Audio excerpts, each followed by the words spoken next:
Do you hear the lawnmowers outside my window?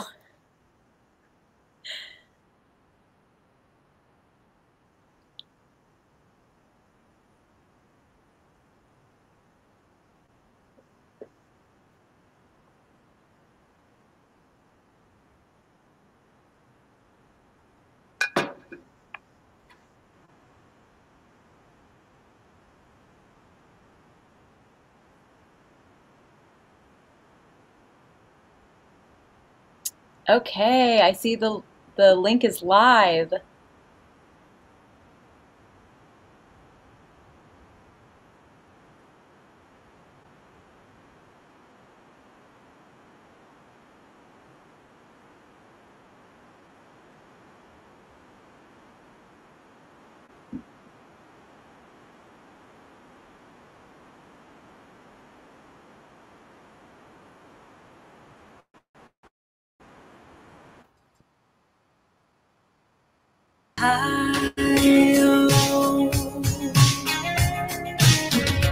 That is Ohio with Deidre Thornell. Did I say your name right? Oop, I muted you. Hold on. All right. Did I say your name right? So close. Deidre Thornell. Oh, man. Yeah, I butchered that. I'm sorry. Well, you No, guys got it. It's okay. It sounds a little more country than that. You know what I mean? So say it again so that maybe I don't butcher it the next time. Okay, Deidre Thornell. Gotcha. Man, I am I'm getting better at names. I'm getting better at remembering them. I guess hearing it from the person whose name it is the first time helps you to not make those mistakes. And I guess I probably should have had you say it again before we got on here. Lesson learned. I'm excited to have you on here and to hear your story. I know that we chatted a little bit on Wednesday, and it was great meeting you. I'm excited to tell our fans more about you and your stories. How long have you been performing? Oh gosh. According to my mom, I've been performing in the grocery store since I was 3 years old, starting out in the little shopping cart, being pushed around, just singing along to the radio.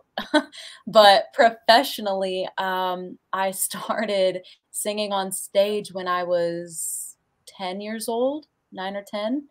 And then really trying to actively make money at music since 2013. And things really started kind of materializing when I moved to Nashville in 2015. Nice. So where are you from then originally? I'm from Dallas area originally, and I have family in Houston. And then we had a house in West Texas between Abilene and Brownwood in a tiny town called Coleman. So yeah. Do you remember your first ever paid gig? You said it was at like 9 or 10 years old. That's a long time ago. Do you remember what it was? Yeah, I still have the check for it actually. And it was at a showcase that was put together. I was singing in Dallas with this group called the Septian Group, and they had this like master class artist showcase at the Hard Rock Cafe in Dallas. And I was just shaking in my boots because I just remember it being a really cool experience. You know, there was someone from like country radio there, and then Kid Rock from Kiss FM, or not Kid Rock, what was his name? Kid from Kiss FM, 106.1 Kiss FM was there. I don't know, and a few other industry people were there as the judges, and they were the panel for the showcase, and we only got to sing 2 songs. And at that time, I wasn't actively writing, and so I had journaled and stuff, but I needed original material. And so we had to sit through like hours and hours trying to find me an original song to sing for this showcase. And I got a write-up in Texas Monthly Magazine. They came and interviewed all the performers, and it was a crazy experience to have at such a young age. But yeah, that was kind of, I guess, just like the beginning of it. That's definitely sounds like a lot packed into one weekend. Yes. Well, I mean, you know, it was over the course of several months, and trying to actually, it was a weekend. We did like a retreat there, now that we're talking about it. like all the parents had to drop off the kids for this weekend. And like, we all stayed the night, like all the kids that were like 16 and under, we all stayed with like parental chaperones at this huge mega studio. And we had rehearsal, and I mean, it was almost like a grooming to be a professional artist type thing. Now that you're unlocking some core memories here. Isn't it crazy how like our brains have like all of this information just up there? And just I told you earlier, I'm ADD and dyslexic, and I'm an open book. So like, you say something to me and we might end down like a whole rabbit hole that has like rabbit holes with rabbit holes. Like, I'm not even Oh God, here we go. Buckle up, y'all. Oh man. So it's awesome how you can just pull that information, you know, just somebody bringing something up and you're just like, man, and they're good memories. And those are the ones that we love when they come up. So I'm glad that I was able to do that for you. And speaking of young writers, workshops and grooming things, if you guys have an artist that, you know, or if you have a kid that's running around the grocery store and the shopping cart singing to every single song on the radio at 3 years old, you know, consider things like watching artists like, is it Deidre? Yeah. Okay. Oh man. I was like, I'm not even going to step in. I was like, training wheels. Do I need them? Okay, I'm going to try. So yeah, so watching artists like Deidre and you know, Larissa Boyd and Peyton Riley. Yes. Peyton Riley is actually, you know, partnering with the TCMA to inspire young artists and put together a collaboration retreat. How you were speaking, how, you know, you kind of just could take your kids and drop them off, and they're going to make sure that they're taken care of and countryed up, and learning, you know, the basic fundamentals of what it takes to be a professional. Because so many people, like, they have this dream of, you know, being a professional musician and have absolutely no idea what that entails. Right. And so having some minors that have been out there in the trenches already, who have, you know, fed themselves to the wolves and are still wearing their smiles and their cowboy boots and, you know, throwing their hat on for a good time to help other people. That's just the kind of stuff that you want to get your kids involved in. And even if it's not something that they want to do professionally, being able to understand what the talent and artists are going through in order to bring the entertainment that y'all love, like that's something that, you know, all of our world like would benefit from. That knowledge, even as general knowledge, not even going into the scene. But obviously they want songwriters, so bring your songwriters to Peyton Riley. And I mean, no kidding. And you know, it's like, also to your point, that's such a great point. I mean, I didn't even know what journey or path I wanted to be on necessarily. All I know is that I wanted to be on stage, and I wanted to sing, and I wanted to perform. And songwriting for me came way later. You know, like I remember being in 6th grade and just crying to my mom, telling her, like, I want more. I don't know what to do. I don't know, you know, like, these talent shows are going to end, Mom, you know, like what I want more, you know? And so she helped me figure out, like, she researched vocal coaches, she researched like showcases, and then come to find out through all that research, there was a whole Opry circuit in Texas that was this, like, you know, underground hidden gem, you know, in almost every small town. They had these Opries, and that you can go to on Friday, Saturday night. And then they'd have cowboy church on Sundays on some of them. And it's just, you just get up and you sit through the 2-hour show, you know, you pay your little small admission fee to keep the joint going.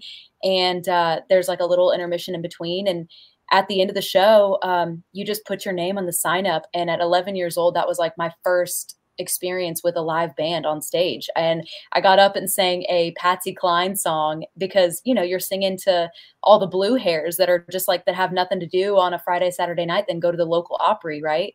And, you know, it's just like the guys who are up there playing on stage, like some of them are old Nashville tour guys, or, you know, some of them are old Texas touring guys, you know, or some of them just like love to play for the love of music and, you know, just support the community. So I got to sing at like Garland Opry, Wiley Opry, Rodeo City Music Hall in Mesquite. Dallas opened an Opry for a short time. I think it's closed now, but Magnolia Opry outside of Houston.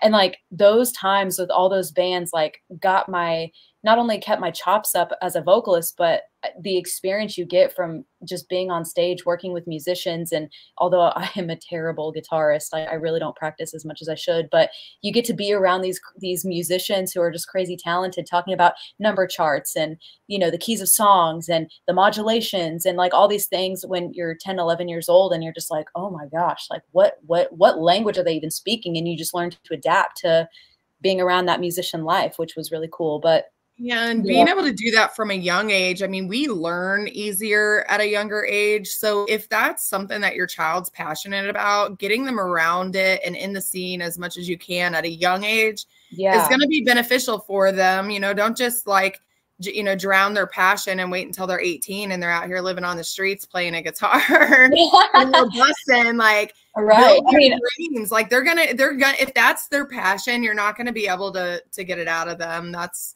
well, and my mom had no idea what she was doing. She just was trying to, you know, because I kept saying like, I want more, like, help me, what, you know, like, what can I do? You know, I don't want to just be at the talent shows, like, help me get to where the next level. So the Opry's, they were free, you know, and at some of them you got tips, you know, so I was like literally making a collection pot, you know, after a performance. And I lived in middle school for like the weekends, literally, because I was like, you know, Mom, let's get a performance, you know, going this weekend. Hey, Mom, have you called Garland Opry? Mom, have you called Wiley back to try to book me another show? Mom, you know, so golly, now that I'm thinking about it, I probably wore her ass out. You're probably still wearing her out. Oh my God. How did you know? Listening to this interview, she's probably like, wow, you know what? You owe me one. Yeah, she keeps telling me all the time. She's like, when does the tour bus come? I'm so tired of walking through airports. I actually saw someone post a school bus for sale. I think it's in the Midwest though. You might have to drive to go get that, but it was only like $4,500. I was like, man, you know, like nobody's going to mess with the school bus going down the road. Like, That's true. Just leave it saying school bus and then have like a tarp when you're parked. You just throw over the top. Right. But doing things like that, innovative things like that, you know, upcycling like might be, you know, the easier direction to get that going a little bit quicker.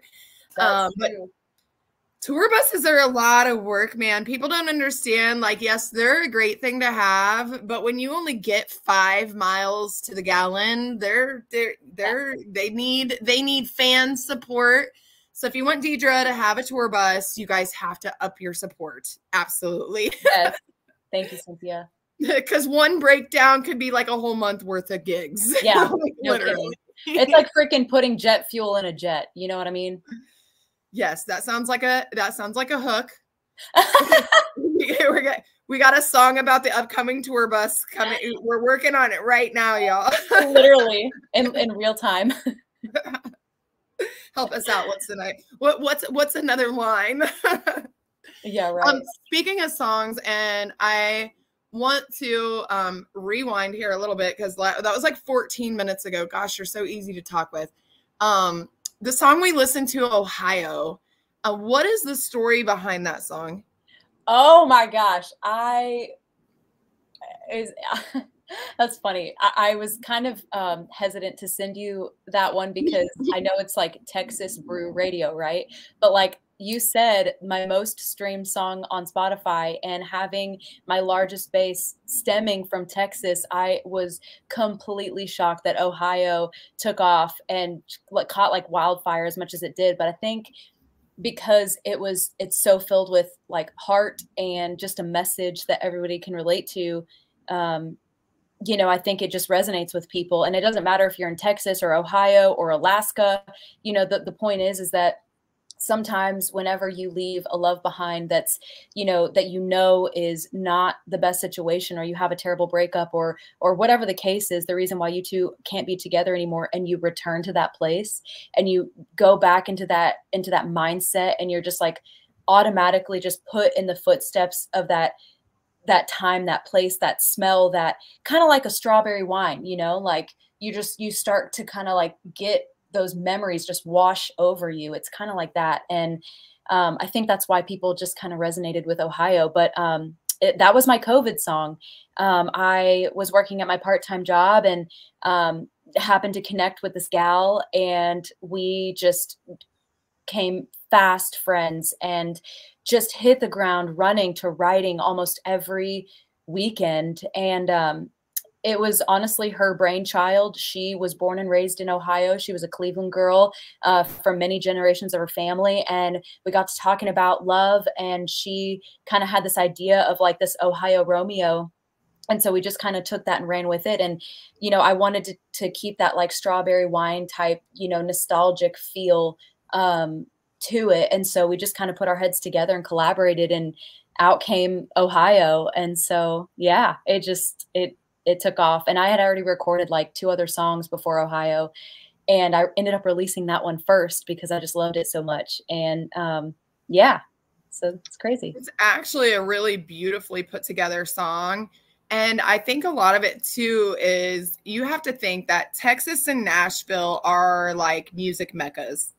And so you are a Texas songwriter living in Nashville. And so you're an inspiration to everyone in the Midwest, and you wrote a song for the Midwest. I think is part of why they're like, yes, the Texas artist did it for us. Oh, I love Texas. I miss Texas so much, you know, but it's so hot. I can't stand it. It's so hot. Well, and you're like stuck to like 4 different breeds of trees. Like you need oxygen. I love it down here. I love it down here. But like we went up to Broken Bow, Oklahoma for vacation last week. It might have been even been the week before. The days mixed together when you're so busy. But we like, it was beautiful to be able to see hills and trees. And yes, those of you listening and watching over in East Texas, you guys get that. I'm not in East Texas. Thankfully, I'm not in West Texas because they really have a shortage of trees over there. They have like, their mesquite trees don't even get above waist high, I don't think. No, they don't. I can attest to that. I'm like, that was the first time I had ever been to Texas. I went to San Angelo, and I was like, this is really a desert. Yeah. Like, there's tumbleweeds. That's like the foliage I'm seeing is the tumbleweeds tumbling across the interstate. Literally. That's crazy. Speaking of Texas, and I know the one thing that Texas is definitely recognized for is their honky tonks. Yes. And you wrote a song called Honky Tonk. You want to tell us about it? The song stemmed from a little bit of anger, honestly. I love Cowboys Red River in Dallas. Have you ever been there? I have not. Just look up their Facebook page later. They're just like the most wildest honky tonk. And, you know, Billy Bob's is great too. We had our fair share of good times at Billy Bob's, but Red River was so close to where I grew up and like all of our houses. So it was like a, 15, 20-minute drive. We'd scoop everybody up in an Uber and then just freaking hit Cowboys Red River. And then if we were feeling wild, we'd go to Arlington to that location. But yeah, I have been playing so many shows in Texas from last fall all the way up through about a couple weeks ago. And every time I went back, people were just craving dancing songs in my set. And I keep a pretty high energy show, but I was having a hard time keeping up with like my originals that I have written. So I realized, oh my God, I don't have any two-stepping, dancey, Texas type music. And like, I'm getting away from my roots. Like I need to dive deeper into my Texas roots. Like, this is who I am. Like, I'm a dancing fool, or I used to be. Like, what happened to that girl, So I got together with my friend, Delphia, who she doesn't live far from here. And so I brought her this idea, this concept that I just told you, like, I want to write more dancey type stuff. She's like, you're not going to believe this. But like, I literally came up with an idea yesterday. What do you think about this? So she had the first verse written already. And so we just hit the ground running and Honky Tonk was born. And I say the idea came from anger because I went on Cowboy Red River's playlist on Spotify, and I swear to you, that was my goal. I am dying. I still have hope for Honky Tonk to end up on their playlist because I listen to that playlist religiously. I love it. It takes me to that place of dancing with my friends and having drinks and just twirling the night away and riding the like electric bulls and playing pool and like, you know, the whole bit, you know, and I love that time in my life. And I just, I don't know. It's like very nostalgic, right? And so Honky Tonk, I'm determined, is going to end up on that Cowboys Red River playlist. I haven't figured it out. I've sent them a Facebook message. Okay, well, I'm going to have to do you a favor since they got free advertisement on the station, and send them a copy of your interview and tell them that they're going to have to listen to your interview. Like, okay. All right. I can do that. Okay, cool. I'll do that for you because they'll probably actually open the email if they get a radio from Texas Brew Radio. They'll be like, "What's the radio one?" You know? Oh my gosh! We can both hit them. Let's do it. And your fans can hit them. Y'all heard that? Everything in here. If you are a fan of Deidre, everybody message them this interview and be like, "You have to listen to this interview. She absolutely loves your establishment. She wrote a song for you, and it needs to be on your playlist." I would love that. It takes a team. That's how dreams come true. It takes a team. And I want to bring up something that I noticed in your conversation about this song that they didn't teach us in school growing up. Mindfulness was not something that was really taught to us. And I think that that's where a lot of the discrepancies in how we picture our world have come about. And you went straight from I wrote this song out of anger because, but then you brought up, you know, why you were angry, and that took mindfulness, like, and then knowing, hey, I'm kind of getting out of touch with myself. You know, unless we practice mindfulness, we won't realize that we're getting out of touch with ourselves until it's way down the road and a mess. Wow. So That is mindfulness is a necessity. And they're starting to teach it in schools now. They're actually coming up with budgets for social stuff, which they didn't have for us back then. You know, it wasn't, right. I mean, you know, we got introduced to the world of social through social media. Really. Well, yeah, or just like the school of hard knocks going through life, you know, and you grow as you go. You know what I mean? Yeah, mindfulness is a big thing. Like, if you don't like how someone's treating you, or you don't like your current situation, it all is in your control. It all goes down to, like, you know, who are you allowing in your circle? Hi, guys.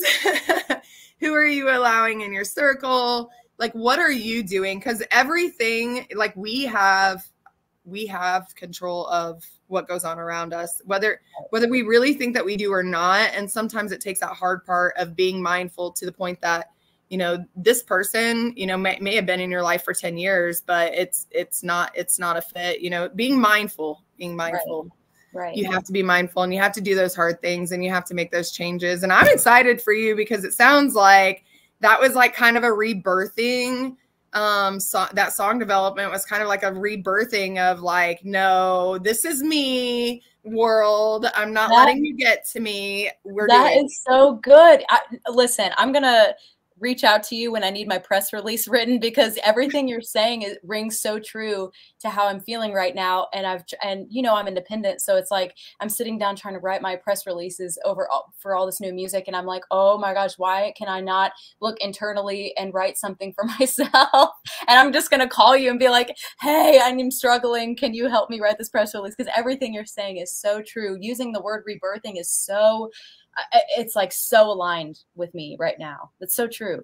I mean, they can't see your face, but when you said I did it out of anger, and then you said I was mindful, and then you went, like, I just saw this radiant glow, this huge smile, and you're like, yes, I'm back. That's what I saw on your face when you were telling that story. Sorry y'all can't see her face. I think that it's better that we don't have our faces on here because then we're more comfortable and we're not like me. I'm ADD and dyslexic. So if I'm sitting here watching my mouth move, we're going to end up down rabbit holes that don't even have ends to them. So it's better off that y'all don't see our faces. You can enjoy the context. That's hilarious. Our next song, we haven't listened to Honky Tonk yet? No, not yet. I'm so excited. This is like we've been friends for like ever and we're just having like a girls' night. I truly feel like that, honestly. A fun interview. We're going to listen to Honky Tonk and see what's got her so excited.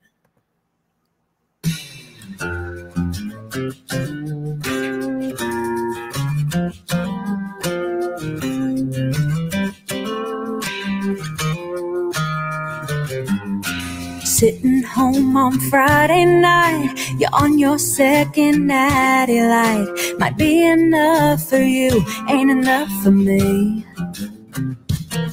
Gonna put my boots and red lips on. In 15 minutes we'll be gone to our favorite little dive bar up the street. I wanna get down, baby, take me to the honky tonk. Wanna have some fun and maybe, baby, get a little drunk. These dancing shoes could use some blues and a little bit of Texas funk. Said I wanna get down, take me to the honky tonk. I don't want our big night out to be the buffet line at the Golden Corral. Wanna get bougie with you in pink champagne till I'm buzzing like them neon lights, and that jukebox got me feeling right. Come on, darling, tell me, what do you say? Hey, I wanna get down, baby, take me to the honky tonk. Wanna have some fun and maybe, baby, get a little drunk. These dancing shoes could use some blues and a little bit of Texas funk. Said I wanna get down, take me to the honky tonk. Oh my goodness, I let that go a little bit too long, but I was enjoying it and I was enjoying you. And I have the cutest, most absolutely adorable little behind the scenes video of our interview because you were jamming. Oh my gosh. She was like having her own concert, and I'm going to show it to you all. Like, I'm going to send it to her and let her post it. She had a great time. She needs to let y'all know she had a great time hanging out with you today. It was so awesome. My cheeks are cramping from smiling so much. I was smiling and I'm back here trying not to like wiggle and dance as I'm trying. I told you I was live on my phone and I paused it so that I could get that video. I was like, nope, I got to get this. That was so adorable. It made me wish that we were on video, but then again, I don't like watching my mouth move. So that was exciting. That was so Texas. That was so Texas for sure. I love that. And it means the world to me to hear you say that, especially with you living in Texas and breathing, eating, sleeping Texas music day in, day out, a radio station affiliated with Texas. You have no idea how much that seriously gets to my heart. Honestly, 100%. I'm like that. I'm going to ask if I could quote you in that because it's just, that's all I wanted was for people to resonate with this song as much as I do. Oh, absolutely. You can. And I love that you use the natty light. That's so, it's so funny because like, I remember growing up and like everybody who like, that was my first beer. They were active drinkers. That's what they were drinking. Like, because if you're an active drinker, that budget is expensive. And so it was like the cheaper beer is what you went for if you were buying a case every day or, you know, one of those big cubes every day. or playing beer pong or playing flip cup and you didn't want to like use the old craft beer. Oh my goodness. We had like, so I'm originally from Illinois. And so Natty Light was definitely one of them. And then you had Keystone. Oh, and yeah. Well, they had Keystone was so popular in like the little Iowa, Illinois, Missouri tri-state area that they had like this little, and I guess it would be a drinking game. You know how like they have the moped games? I think this is like a drinking game. They were called the Keystone Kings. ew, cringe. And then there was this little brewery, just whatever, in Missouri that came out with beer 30, and they sold it in a 30 pack. Oh yeah. Well, there's a song that I know called Beer 30. I forget who sings it, but that's interesting. It ranks like right up there with Keystone and Natty Man. It's right in there. It's right in that same. Some of y'all might love it, but I'm just saying. Oh man, that's rough. I mean, if you're drinking Natty Light or Keystone, like you're gonna get the 24 pack because like one ain't gonna do it. You know what I mean? Right. And you probably survived COVID. I'm just gonna say. You probably did. Oh my goodness. Yeah, I can think just thinking like, I mean, the things that they've come out with in the alcohol, you know, the Fireball having like antifreeze in it and just different things. It's just wild. Our world is wild. Y'all have fun and stay safe out there. That's a new one. That's a new one on me. I literally have never heard that. Are you serious? It was like a big thing that they were saying that it's basically the same stuff that they use to make antifreeze is used Fireball, and they were talking about like banning it in America at one point or something. It was like, should we like, I'm gonna pull and that's what made it go even more wild. People were like, hell yeah, I haven't died yet or something. I don't know, but now it's a huge thing. We used to shoot Fireball like it was candy back in the day. I mean, it's been a while since I've had Fireball because, you know, you get over it. Big red bubblegum. Yeah. Bring you back to your childhood. Kids, stay away from Fireball, TikTok. Yes. As if you know, the whole drinking wasn't already, you know, let's throw some car functional fluids in there and see how it works out. Yeah, forget antifreeze, just use some Fireball. Yeah, the next time your car it might be about the same amount per gallon. I'm just antifreeze has gotten pretty expensive. That is so sick. I'm disturbed. I'm ashamed of myself. Right. It's became like a theme song for a lot of people too, and they even have a song called Fireball, and there's a lot. But yeah, I remember that going around, and I was surprised that they hadn't pulled it off the shelf. I don't know if they changed their way they made it or anything, but gross. It's crazy. It's crazy to be educated. Education is power, but sometimes if you know, you can know too much. Like it can be education is power, but ignorance is bliss. Yes. Except for I think that quote in itself was set up to divide because bliss is actually like something of beauty. And ignorance is not beautiful. No, it's not. I think that quote was set up to weed people out. Good point. I never thought I said it forever until I looked up the actual definition of bliss, and I was like, this doesn't really make a lot of sense. Maybe that's the ironic part of the saying. Are we getting philosophical right now? What's happening? Yeah, we might be. We're going to move on though, because we want to know, like, where do we find you? Like, how do we go about booking you at our venue? Where are your show dates at? Like, where do they find you? Oh my gosh. Well, you can just type in my first and last name into Google and literally everything will come up, but it's Deidre Thornell. And it's DeidreThornell. And I'm everywhere. I mean, Facebook and Spotify and Apple and YouTube could probably use some work, but my official music videos are up there for some of the songs. And yeah, I'm still like new to the TikTok train, so I'm trying to be better about that. but Instagram is kind of where I am thriving. So follow me on Instagram. I post most of my content there, and some of the spill over to Facebook and some of the spill over to TikTok. But if you really want to be in the know and you want to see what I'm doing every day, Instagram is the place to find me. And then you have a website as well, right? With your tour calendar and merch and all that good stuff. Yes. Yes. I just created my merch store earlier this year, and it's been going pretty well. And I sell some special jewelry at my live shows that is not up online. It's jewelry that my mom and I make together. We had some old deer antlers that my brothers had hunted way back in the day. So we cut them all down, and we're going to wrap them with some silver and some leather.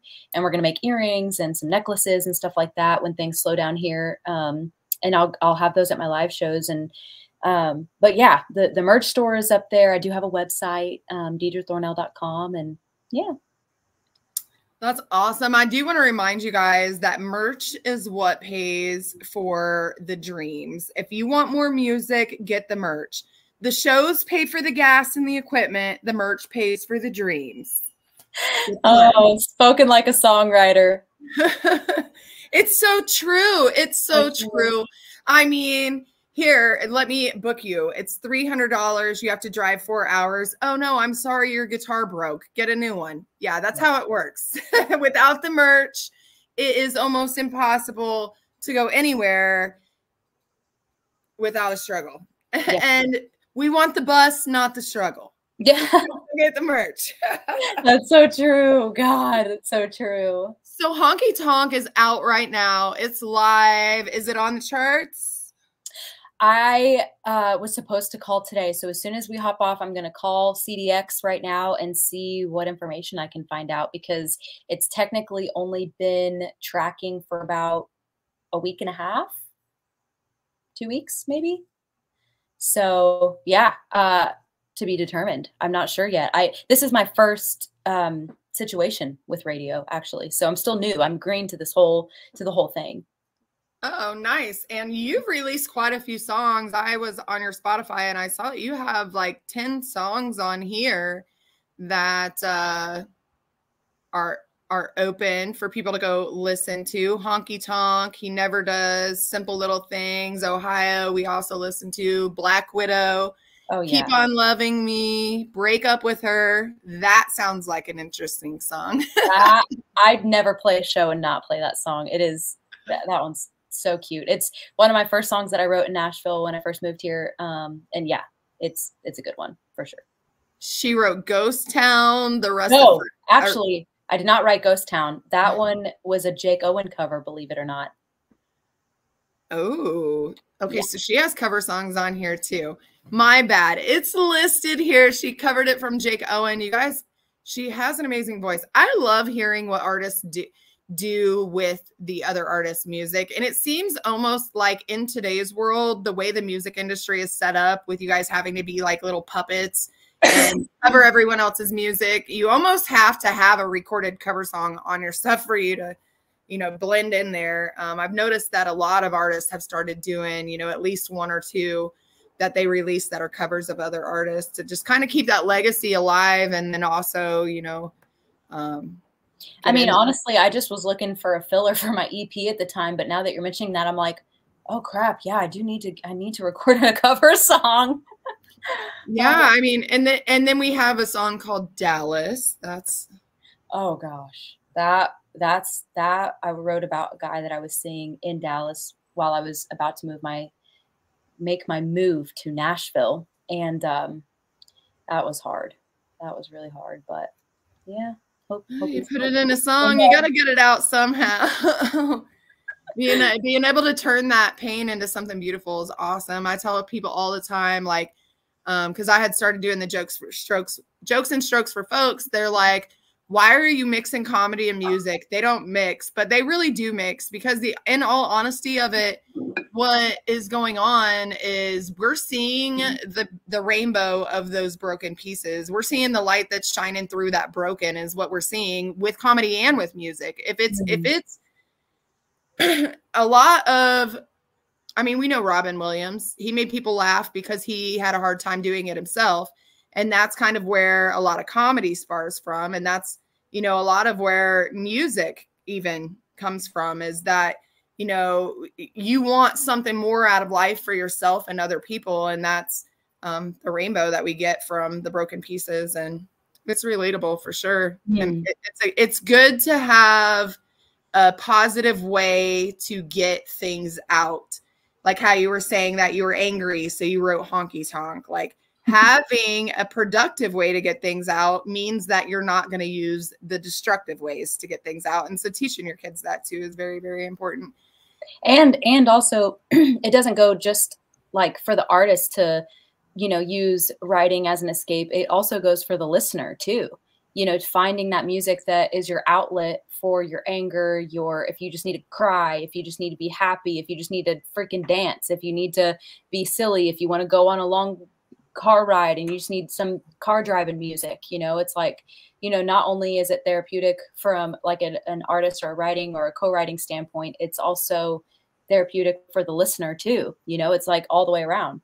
Mind-blowing. It is. And there are a lot of songs and stories that we get on here, and they just provide hope and reassurance that, you know, like, I mean, there's songwriters that have gotten on and they were, you know, they were ready to give up, and then they found music, and then they found a career, and then they found fans and stardom, and now they're, you know, they're inspiring and hopeful. And you know, it helps people see that, you know, my life might be broken and torn and full of pieces right now, but I can pick those up and still move forward with it. And so to be able to see you guys, you know, going through the struggles and overcoming the adversity and still keeping your smile on your face and, you know, overcoming and the show must go on, and still being able to perform even when things are a mess, you know, that's inspiring as well. So keep doing what you're doing. I mean, I'm enjoying it, and I'm glad that we got the chance to hang out. I want to talk. Oop, that's in a different window. Let me flip that over. So we got a special surprise, and I got to pick a different window for it because it's not out yet. Do you want to go ahead and tell them about? Well, for the people who are watching live on TikTok and the ones that are listening here on Facebook through Texas Brew Radio, this is the first time that this song will have been played in a public manner, because I'm releasing this one, or planning to release it next month on August 16th. And this is part of the new collection of Texas music and like the honky tonk stomping songs that, you know, you guys have kind of been asking of me at my shows in Texas. And so I've been coming back here and writing with my friends. But this one is just a fun one. The inspiration behind this one was Charlie Daniels, if you're a Charlie Daniels fan. And I just was listening to some Charlie Daniels songs on the way to Goodlettsville to go write with my friend Delphia. And so I got into her house and we were talking and spitballing ideas. And I'm like, you know, what do you think about this Charlie Daniels song? And she's like, oh my gosh, like, girl, we are on the same page. She's like, I literally, you know, came up with this idea yesterday. She's like, let me play you a little bit of it. So she had the chorus written that you guys are about to hear. And so we had to come up with the bridge and the verses to it. And I as soon as we finished the song, she was up playing guitar and we were trying to lay down the guitar vocal work tape to it. And I was just dancing just by myself, two-stepping around her little studio living room. It was really cool. So it's honky tonkin'. Yeah. It is definitely another one. Hey, bartender, hit me. Okay. That was, man, my laptop is so freaking sensitive.